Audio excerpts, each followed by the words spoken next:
As you all may know by now, the main reason that I watch Major League Soccer is to keep track of American prospects that may soon be in Europe or playing for the U.S. men's national team. As youth development is far from perfect in the United States of America when it comes to soccer, we can all agree that it has drastically improved. And today, we're going to go through 5 American prospects in Major League Soccer that you need to know about. And if you watch MLS, you definitely already know about them. If you don't watch MLS, that I guess this is a reason for you to watch and keep track of these young talented players that may soon be with the national team or playing in a good league in Europe or a good club, or maybe they'll be stuck in MLS. Who knows? I can't predict the future. Otherwise, I would have won the lottery and I wouldn't be making this video right now. Hi, if you're new here, I'm Filippo, and welcome to Tactical Manager TV, and welcome to our U.S. men's national team prospects in MLS that you must know about. Now, keep in mind, these 5 prospects that I'm going to talk about are not really ranked. They might not even be the best 5 prospects in your opinion, but in my opinion, they are the most promising ones. I will give my reasoning for each. I'm going a bit on current performances, potential, eye test, player profile. So what I'm trying to tell you is it's subjective. It's not going to be necessarily the current best player at that age group, but the one that I see the most potential. And understand, development is tricky. So 5 years from now, some of these players might not be very good. I'm just saying that they look promising. How they will develop, as I said, I don't have a crystal ball.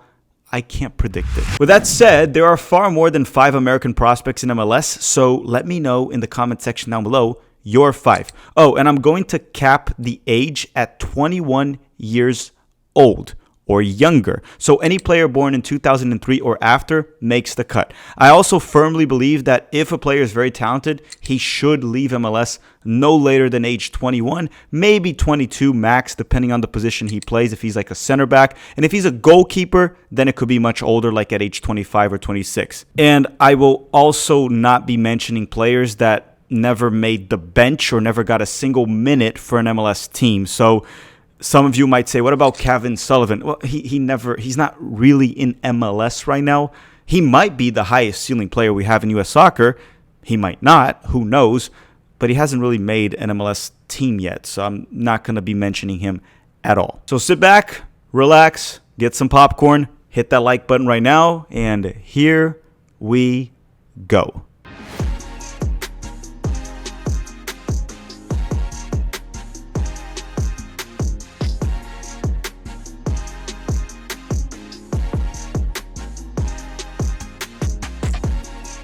The first player that I want to talk about in this video is Fidel Barajas from Real Salt Lake. Now, keep in mind, once again, this is not ranked, and Fidel is a player we just recently interviewed, so you can go check out that video. I'll put the link in the description of this video in case you want to hear it from Fidel himself. So Barajas is an 18-year-old Mexican-American winger that currently plays for Real Salt Lake. After a successful season in USL at age 17, he moved to RSL during this offseason and has immediately shown flashes of talent in MLS. But even before that, he won the Young Player of the Season award in the USL Championship 2023 season at age 17. In case you don't know, USL Championship is the second division of soccer in the United States of America, and that's quite an accomplishment for a 17-year-old playing with grown men. At the time of this recording, he has played a total of 7 matches for RSL and MLS this season out of the 9 that they had. Out of those 7 that he played, he started 2 of them, and the most notable performance was against Vancouver, where he picked up 2 assists during their 2-1 victory. So I said a lot of things, but why did I list Fidel? There's a couple of reasons. One, he's a left-footed winger, which honestly it's rare in the U.S. men's national team player pool. And he's also a player that relies far more on his technical ability rather than his athletic ability, which is something far more important when you're evaluating a U20 player and their potential. Lastly, he has shown flashes of talent in the limited minutes that he's had in MLS this season. He passes the eye test, the talent is there, and I would expect to see him in Europe by the time he's 20 or 21. Now, keep in mind, he's also eligible to play for Mexico. He is provisionally cap-tied to them. However, he's still open to playing for the U.S. men's national team. I would say right now it's probably 60-40 in favor of El Tri, but I have high hopes that he'll eventually be playing for the United States. The next player is a center back, and his name is Jaylen Neil. and he plays for the LA Galaxy. We also interviewed him, but it was back in 2023. I guess I'll put the link to that in the description of the video as well. Now, keep in mind that Jaylen Neil is a bit older than Fidel Barajas. He's already 20 and he turns 21 in August of 2024. However, he's a center back and those take longer to mature, so that's fine. It's a position that takes a bit longer to develop. He has not really played for the Galaxy in MLS this season yet, as he is recovering from a sports hernia injury. However, he should be back soon, or by the time you're watching this, he may already be back. During the 2023 season, he had his breakout, where he started 15 of the first 16 matches at age 19 while putting good performances, which led to Jaylen Neil getting called into the Gold Cup to represent the U.S. men's national team. Yes, it was a reserve roster, a B, C, or D roster, whatever, but still, to make that roster at age 19 is quite impressive. During the Gold Cup, he had some ups and some downs. Nevertheless, he had a positive tournament, even starting 3 of the 5 matches that the United States played. After that, he got the sports hernia injury later in the summer of 2023, and he has been out since. But he is close to returning. But here's the main question. Why do I rate Jaylen Neil? Well, he's a young center back that has proven that he can play against grown men at age 19. He has the athletic attributes to be a good center back, strength, height, speed, while he's still growing and getting stronger. He's also a ball-playing defender. He is what I would say fairly press resistant. He can also pass, which in modern soccer, center backs do need to be more technical than in the past, and he has that. He is a very technical center back. Now, in my opinion, he should come back for the Galaxy as soon as possible, as soon as he's healthy, play, and then seek a move to a tougher league no later than the summer of 2025, in my humble opinion. But Jaylen Neil, regardless of that, is a very talented center back that I have high hopes for. Now we have player number 3, and his name is Obed Vargas from the Seattle Sounders, which, by the way, we also interviewed him, I believe in 2022, or was it in 2023? I guess I should put that link in the description as well. Have we interviewed every single player in this video? Obed Vargas is an 18-year-old central midfielder or central defensive midfielder. He can play both positions for the Seattle Sounders that is eligible to play for the U.S. men's national team and Mexico, even though it seems like he leans more towards the United States. What's interesting about Obed is that he is only 18.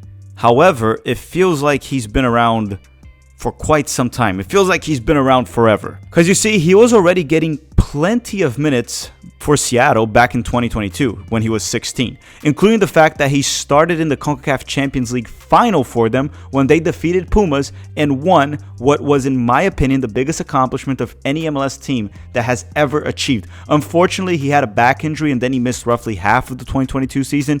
In 2023, it took him some time to get back after he returned from the injury. However, from June forward, he got plenty of minutes for Seattle. I believe he even started most of their matches going forward from June. He also did play in the U20 World Cup for the United States, helping them reach the quarterfinals where they would eventually lose to Uruguay. Now, for the 2024 season in Seattle, he has been starting for them almost every single game. So as I said, it seems like he's been around forever. A lot has happened in this kid's career, even though he's just 18. And of course, he ain't perfect. He's still developing. But again, this is another player that relies more on his technical ability on the ball, reading of the game, positioning, rather than his athletic ability. I believe he has a high ceiling. He should seek to stay this season with Seattle and then maybe one more season and then move to Europe by the time he's around 20, which he already have plenty of years with professional experience. He's getting good minutes in MLS. It's a good league for young players. That's my point. This kid has a lot of potential. Next up is Maximo Kiso that plays for New York City FC 2, which is their reserve team that plays in MLS Next Pro. So you might be thinking, this is an odd inclusion. He's not in MLS. Let me explain. Maximo is a 16-year-old attacking midfielder for New York City FC 2 in MLS Next Pro, so he mainly plays outside at the moment as a playmaking winger, but he will probably be a 10 going forward or maybe a central midfielder. Okay, so Mexico actually does not have MLS minutes yet. However, he has made the bench for New York City FC in MLS once this season at age 16. He's also playing the US Open Cup for New York City FC too, and even scored against Hartford Athletic, which is a USL Championship side that, as I said earlier in the video, that's the second division of soccer in the United States. So my point here, just to start, he has made the bench for an MLS side, and he's also playing against professional teams in the US Open Cup, and even scored against Hartford Athletic. He played very well and scored in that game, which I believe was even the goal that gave New York City FC's second team the win to advance in the Open Cup. I believe it was also in extra time. And again, he is only 16. This is a player that relies only on his technical ability, vision, and soccer IQ, rather than his athletic ability, because he's playing against grown men, which at this age, as I said before, it's far more important when you're projecting a player's ceiling or his potential. He's a major talent, good in tight spaces, clever, extremely press resistant. Keep an eye out for this kid in the next few years. I'm expecting New York City FC to integrate him to the senior team either later this season or at latest 2025 when he's 17. And also NYCFC is the team, or at least the academy, that developed players like Gio Reyna, Scally, so they are capable of putting players at a high level, and Maximo Kiso may be one of them. He's eligible to play for the United States and Argentina, and he has been with Argentina's U15s and U17s, while at the United States, he has been with our U15s and U16s. Last but not least, the fifth player is Asmir. Wait for it, because this name is complicated, his last name. Bajrekterovic. I hope I didn't butcher it. And he plays for the New England Revolution. Asmir is a 19-year-old left-footed winger that plays for the New England Revolution. So I wasn't really paying attention to Asmir in 2023. He was getting minutes here and there in MLS, and he did get called into a U.S. men's national team Olympics roster camp. And it's just honestly my fault. I probably should have been tracking him, but I didn't. The first time I noticed his talent was actually during the U.S. men's national team Camp Cupcake in January of 2024, which, as I said before, Camp Cupcake for the U.S. men's national team, which is just an MLS-based roster, can be useful if the coach only brings prospects, like U23 players, not the old, washed MLS lifers. For that game, Asmir came off the bench against Slovenia, and of course, the level of the opponent matters, but what caught my attention was his ability in tight spaces, flair, footwork, balance, and the mindset to take on defenders despite being smaller than pretty much all of them. And we have seen some of that from Asmir in MLS this season. He has won 14 fouls so far this season just by taking on defenders, which is among the top 15% of the highest fouls won in the league. He's also among the top in the league when it comes to successful dribbling percentage. Not number one, but I would say probably top 10%, I believe, right now, statistically speaking. And he does get dispossessed a lot. That is an issue, but I'm actually okay with that, because that happens because he takes a lot of risks, which for a young player, that's actually quite remarkable. The mentality is there, the mindset to take on defenders, which you need to have that confidence as a player. And look at this. Last season in 2023, he had 500 MLS minutes for the New England Revolution. This season, he already has 400 with 26 games to go. And I'll say this, Asmir has a lot to prove and develop, and he's definitely not the current best U21 prospect in MLS, but he is a very different, player profile from the average American soccer player.